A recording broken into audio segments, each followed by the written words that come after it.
Sa ngalan ng Ama at ng Anak at ng Espiritu Santo. Panginoon, isugo mo ang iyong espiritu at pagpanibaguhin mo ang muka ng aming mundo.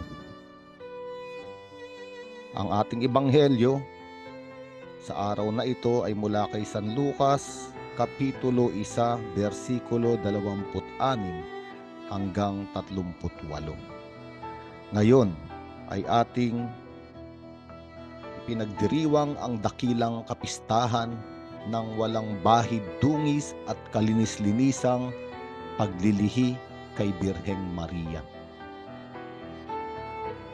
At ito ay ginawa ng Diyos upang si Jesucristo ay pumasok sa kasaysayan ng tao.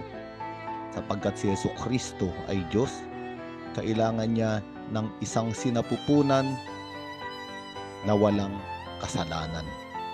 Kaya nga, ang paglilihi ng walang bahid dungis kay Birheng Maria ay paghahanda ng Diyos sa pagdating ng ating Panginoon upang iligtas ang sangkatauhan. Sa tradisyon ng simbahan, isa sa mga pagtuturo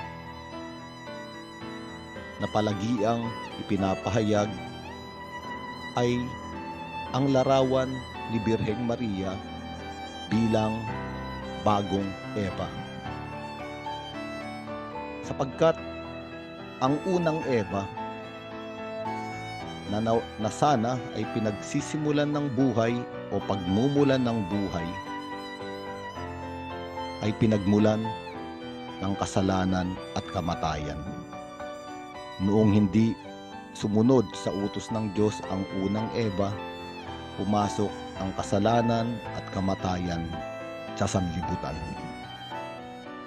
Kaya nga, upang iligtas ng Diyos ang sanlibutan, kailangan ng isa pang Eva. Ang bagong Eva na magdadala naman ng kapatawaran, ng kaligtasan dahil sa kanyang anak na isisilang para sa atin at para sa buong sangkatauhan. Kaya nga si Maria, ang bagong Eva na tinatawag, siya ay pinaglihing walang sala upang baligtarin ang nangyari sa unang babae na naging pintuan ng pagkakasala ng marami.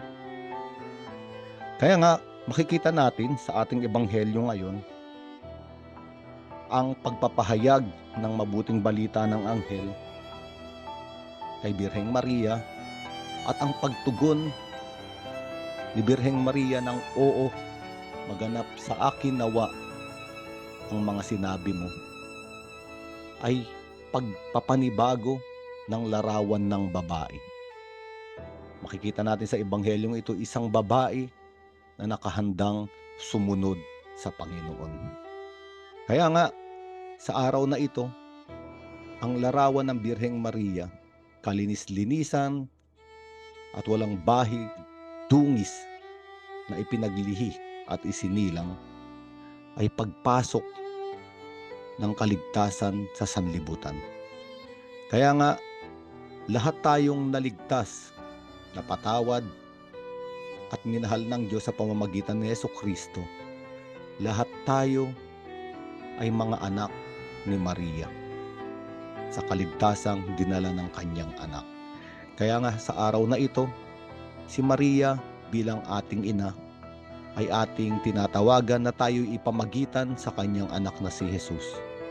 Upang ang kanyang anak na si Jesus, tayo ay pamagitan sa Diyos Ama sa langit. Si Maria ay larawan ng kaligtasan sa pamamagitan ng simbahan. Kaya nga isa sa mga imahen ng simbahan ay ang pagkatao ni Birheng Maria. Sapagkat ang simbahan ay palagiang iniluluwal ang kaligtasan sa pamamagitan ni Jesucristo para sa lahat. Ang simbahan ay banal dahil kay Jesucristo. Kaya nga, si Birheng Maria ay imahe ng simbahan sapagkat siya ang isang babae na nagsilang at nagduwal sa Panginoon para sa ating kaligtasan. Kaya nga ating makikita ang lakas at tatag ng pananampalataya ni Birheng Maria. Katulad ng sinabi natin, siya ay buong pusong tumugon sa kalooban ng Diyos at ipinaglihi ang kanyang anak ni Jesus, na si Jesus. At noong si Jesucristo ay nakapako sa krus, naroon din si Birheng Maria sa paanan ng krus. Masakit, mapait, mahirap na makita ang pagdurusang dinadanas ng kanyang anak. Ngunit siya ay nanatili roon, sapagkat alam niya na ang mga pangyayaring iyon ay kalooban ng Diyos.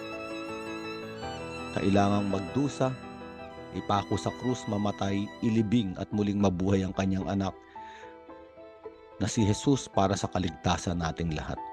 Ang pananatili ni Birheng Maria sa paanan ng krus ay larawan pa rin ng pagpasok at pagtanggap niya sa kalooban ng Diyos. Kaya nga ngayon, ating tawagin ang ating ina, ang mahal na Birheng Maria, ipinaglihing walang sala, walang bahid dungis, na tayo ay samahan sa anumang krus na ating dinadaanan. At ating hilingin sa Kanya na bigyan tayo ng kaliwanagan na ang krus na ating dinadaanan ay hindi lang basta nangyayari, nagkataon lamang upang tayo ay mahirapan. Kadalasan, at ito ay malinaw sa ating mahal na Birheng Maria, kadalasan ang krus na ating pinapasan, ang krus na ating dinadaanan, ang magdadala sa atin sa kaligtasan. Kaya nga, sabihin natin sa araw na ito, mahal na Birheng Maria, aming ina, ipinaglihing walang sala, walang bahid dungis, ipanalangin mo kami. Sa ngalan ng Ama at ng Anak at ng Espiritu Santo.